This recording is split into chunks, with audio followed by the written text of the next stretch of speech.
عمومی طور پہ ہوتا یہ ہے کہ لوگ کہتے ہیں جان ہے تو جہان ہے. جان اور جہان کا فلسفہ ہم بچپن سے سنتے آئے ہیں. لوگ کہتے ہیں جائیداد چھوڑ دو، فلاں چھوڑ دو، فلاں چھوڑ دو، نظریات پر بھی کمپرومائز کر لیتے ہیں. جب جان نہیں ہے تو پھر باقی کیا؟ جان ہے تو جہان ہے. اس فلسفے کو حسین ابن علی نے بدل کے رکھ دیا کہ جان ہے تو جہان ہے. حسین نے بتایا جان نہیں ہے پھر بھی پوری کائنات تیری ہے. لوگ یہ کہتے ہیں کہ اگر لٹ گئے تو پھر سب کچھ برباد ہوگا. حسین نے یہ فلسفہ دیا لٹ کے ہی تو آباد ہوا جاتا ہے. یزید سب کچھ بچا کے بھی نہ بچ سکا، حسین سب کچھ کٹا کے بھی زندہ و جاوید رہا.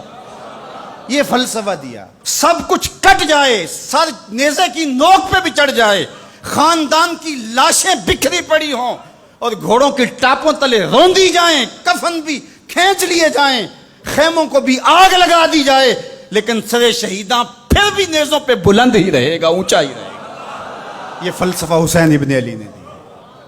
یہ سر جھکنے کے لیے نہیں ہے، یہ سر اوپر بلند ہونے کے لیے. اور میں ایک بات کہا کرتا ہوں، لوگ سر بچانے کے لیے ہاتھ دے دیتے ہیں، ظالم کے ہاتھوں میں ہاتھ دے دیتے ہیں کہ سر بچ جائے. حسین نے ہاتھ بچانے کے لیے سر دے دیا. ہم نے بچپن سے لے کر کے لڑکپن تک اور لڑکپن سے لے کر آج تک حضرت نبی رحمت صلی اللہ علیہ وآلہ وسلم کا یہ فرمان سنا ہے، من رآ منکم منکرا فلیغیرہ بیدہ فإن لم یستطع فبلسانہ فإن لم یستطع فبقلبہ وذلک اضعف الایمان او کما قال النبی صلی اللہ علیہ وسلم. تم میں سے اگر کوئی برائی کو دیکھے تو وہ ہاتھ سے روکے، ہاتھ سے نہیں روک سکتا تو زبان سے روکے، اور زبان سے بھی نہیں روک سکتا تو کم از کم دل سے برا جانے. اور یہ سب سے کمزور ترین ایمان کا مرتبہ تھا.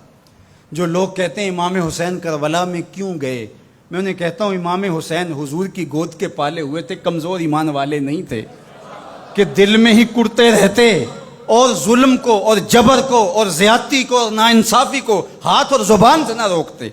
حضرت امام حسین کے خطبے دیکھ لیجئے، قدم قدم پہ خطبے دیے. محمد بن حنفیہ کے نام جو آپ نے وصیت نامہ لکھا تھا، آپ نے فرمایا انی لم اخرج عاشرا ولا بطرا ولا مفسدا ولا ظالما. میں سیر سپاٹے کے لیے نہیں جا رہا اور نہ ہی میں اپنی کسی خواہش کی تکمیل کے لیے جا رہا ہوں. میرے اہداف میں، میری خواہشات کے کسی گوشے میں یہ موجود نہیں ہے کہ میں تخت و تاج حاصل کر لوں گا. انما خرجت لطلب الاصلاح فی امت جدی. میں اپنے دادا کی امت کی اصلاح کے لیے جا رہا ہوں. اريد ان آمر بالمعروف وانہی عن المنکر. میں امر بالمعروف اور نہی عن المنکر کے جذبوں سے مالا مال ہو کے میں اس سفر کو اختیار کر رہا ہوں.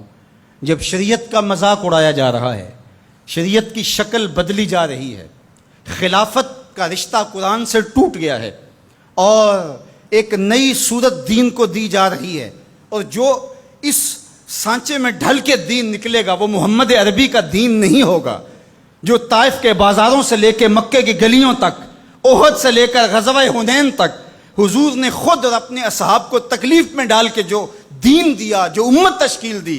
یزید اس سارے نظم کو بدل رہا ہے، تو کیا نبی کا نواسا جس کو حضور نے گود میں پالا ہو وہ خاموش ہو کے بیٹھ جائے؟ کہا حسین ایسا نہیں ہونے دے گا، اور اس کی جو بھی قیمت ادا کرنا پڑی حسین وہ قیمت ادا کرے گا. اور پھر اس کی قیمت چھوٹی نہیں تھی جو ادا کرنا پڑی. اگر حضرت امام حسین رضی اللہ تعالیٰ عنہ اس وقت کربلا کے تپتے ہوئے ریگزار میں اس میدان حق و باطل میں اپنی قربانی پیش کر کے جبر کا راستہ نہ روکتے تو یہ بات اچھی طرح سے ذہن نشین کر لیجئے، اسلام کی یہ شکل جو آپ کو دکھائی دے رہی ہے یہ موجود ہی نہ ہوتی.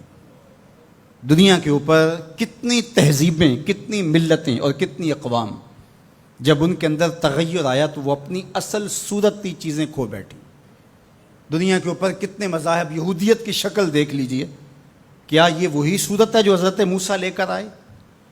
عیسائیت کی شکل دیکھ لیجئے، کیا یہ وہی صورت ہے جو حضرت عیسیٰ لے کر کے آئے؟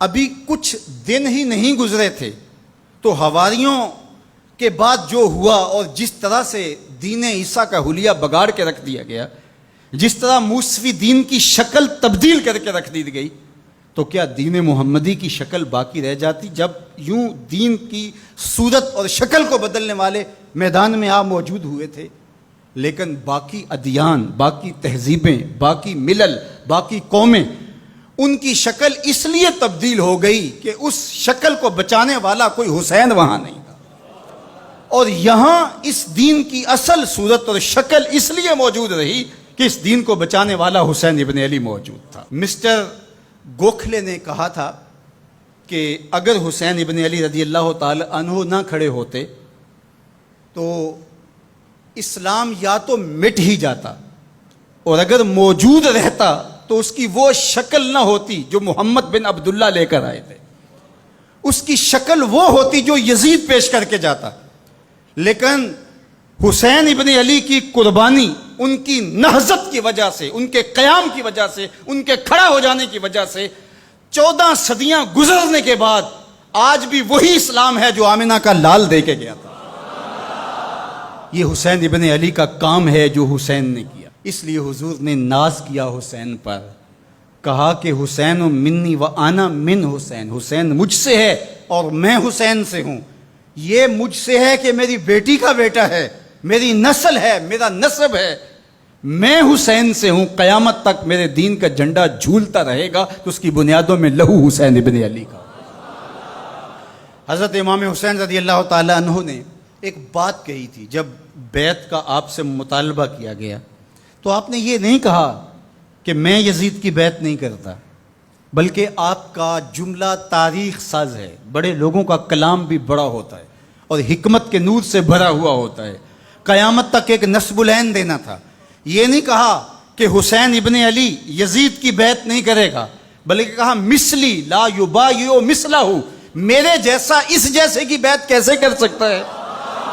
تو یہ قیامت تک کے لیے لاہ عمل دے دیا کہ جو حسین کے نقشے قدم چلنے والا ہوگا وہ وقت کے یزید کے ہاتھ میں ہاتھ نہیں دے سکتا، چاہے گردن کٹ جائے، بازو کٹ جائے، خاندان لٹ جائے۔ یہ حسین ابن علی کا پیغام ہے۔